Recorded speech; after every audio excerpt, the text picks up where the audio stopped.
हमारा traditional style of saving is recurring deposit या post office में हम छोटी छोटी इन्वेस्टमेंट करते हैं। आज हम इस वीडियो में ये समझेंगे कि रेकरिंग डिपॉजिट जो आप बैंक या पोस्ट ऑफिस में करते हैं और जो सिप करते हैं उन दोनों में क्या डिफरेंस है। So let's start the video and understand कि आरडी ज्यादा फायदेमंद है या systematic investment plan mutual funds में ज्यादा बेनिफिट है। सो फ्रेंड्स, सबसे पहले बात करते हैं इंटरेस्ट रेट की। तो इंटरेस्ट रेट आज की डेट में 6.5-7% का चल रहा है। So recurring deposit is a fix tenure of 1 year to 5 years. आप जब रेकरिंग डिपॉजिट में इन्वेस्टमेंट करते हैं तो आपको पता होता है कि मेरे को कितने टेन्योर का इन्वेस्टमेंट करना है। जब मैं सिप की बात करती हूँ तो वो परपेचुअल भी हो सकती है, मतलब अनलिमिटेड। 99 ईयर्स तक की भी सिस्टमैटिक इन्वेस्टमेंट प्लान कर सकते हैं। तो आपको सिस्टमैटिक इन्वेस्टमेंट प्लान में टाइम ऑफ फ्लेक्सिबिलिटी मिल जाता है जो रेकरिंग डिपॉजिट में लिमिटेड रहता है। दूसरा इंपॉर्टेंट पॉइंट है कि इंटरेस्ट रेट। इंटरेस्ट रेट अगर मैं रेकरिंग डिपॉजिट की बात करूं तो 7 से 8% मिलता है। वो भी आपको साल का, या 5 साल का भी आपको ज्यादा से ज्यादा 7.5-8% मिलेगा, जो कि रिटर्न में आता है, ऑफ कोर्स गारंटीड होता है, पेपर में होता है। बट अगर रेकरिंग डिपॉजिट की कंपैरिजन में मैं सिप की बात करूं तो वो अगेन टेंटेटिव होता है।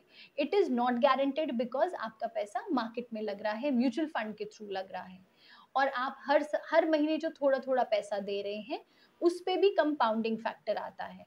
तो अगर आप 5 साल की सिप करते हैं या 10 साल की सिप करते हैं तो पिछले 5 या 10 साल का रिटर्न अगर मैं कैलकुलेट करके आपको बताऊं तो it is compounded at 12% return, which is minimum.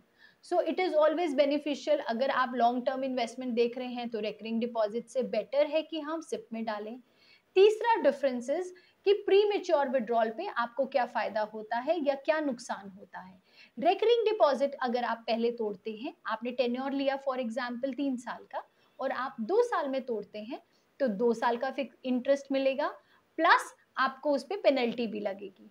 Mutual fund आप स्टॉप कर सकते हैं without any penalty. Of course जो सिप में आपने पैसा डाला अगर वो निकालते हैं तो आपको लॉन्ग टर्म कैपिटल गेन लगता है 1 साल के बाद, और शॉर्ट टर्म कैपिटल गेन लगता है 15% का, तो which is less than 1 year. So दोनों का अगर मैं कंपैरिजन करूं लॉक इन पीरियड का, तो रेकरिंग डिपॉजिट में आपको नॉमिनल चार्ज देके एग्जिट कर सकते हो, और अगर 1 साल से ज्यादा का सिप में पैसा रखा तो उसमें आपको कोई चार्ज भी नहीं लगेगा, there will not be an exit load. Now चौथा इंपॉर्टेंट फायदा ये है टैक्सेशन का। रेकरिंग डिपॉजिट से जो आपने 7 या 8% कमाया है उस पे आपको इंटरेस्ट टैक्स लगता है। जितना भी आपका टैक्स कंप्यूट होगा वो इंटरेस्ट बेसिस पे होगा, तो आपकी इनकम पे काउंट होगा। प्लस जो म्यूचुअल फंड टैक्सेशन काउंट होगा वो आपका सिप में काउंट होगा। जैसे अगर आपकी सिप आपकी 5 साल की चली या 10 साल की चली जिसमें आपने इन्वेस्टमेंट किया, तो वो लॉन्ग टर्म कैपिटल गेन होता है जो कि सिर्फ 10% का होता है। तो वो फायदा है क्योंकि कंपाउंडिंग फैक्टर भी म्यूचुअल फंड में आ रहा है, आपकी सिप में आ रहा है। रेकरिंग डिपॉजिट में एक लिमिटेड लाइबिलिटी की तरह आप काम करते हैं, जो कि सिप में आप लॉन्ग टर्म एवरेज आउट में बेनिफिट लेते हैं। और पांचवा और इम्पोर्टेंट फायदा है कि इसमें आपकी रेकरिंग डिपॉजिट बाउंडेड है बैंक से। You are only fixed with 1 bank or 2 bank or 5 banks, but here there are 24 companies where you can do your SIPs in different asset classes.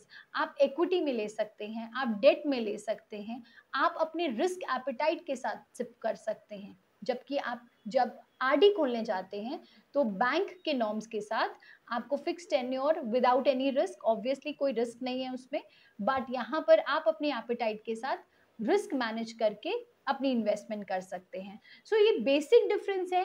अगर आप अपना इन्वेस्टमेंट रेकरिंग डिपॉजिट और SIP में bifurcate करना चाहते हैं या समझना चाहते हैं कि मेरे को फायदा किस में है, तो ऑब्वियसली अगर आप लॉन्ग टर्म इन्वेस्टर हैं तो मैं रिकमेंड करूंगी कि आप सिस्टमैटिक इन्वेस्टमेंट प्लान कीजिए, और अगर आप शॉर्ट टर्म इन्वेस्टर हैं और आप मार्केट का रिस्क नहीं लेना चाहते तो आप रेकरिंग डिपॉजिट कीजिए, जो कि आप 1 साल, 1.5 साल, 2 साल के लिए भी कर सकते हैं। So friends, this was a short video to make you understand recurring deposit जो हमारा ट्रेडिशनल वे है, और सिस्टमैटिक इन्वेस्टमेंट प्लान जो हमारा आज का टेन्योर है जहां पर हम इन्वेस्ट करते हैं। Thank you for watching this video and do subscribe us for more such videos, ताकि हम आपके पास ऐसी छोटी छोटी अंडरस्टैंडिंग और डिफरेंशिएशंस लाते रहें। Thank you.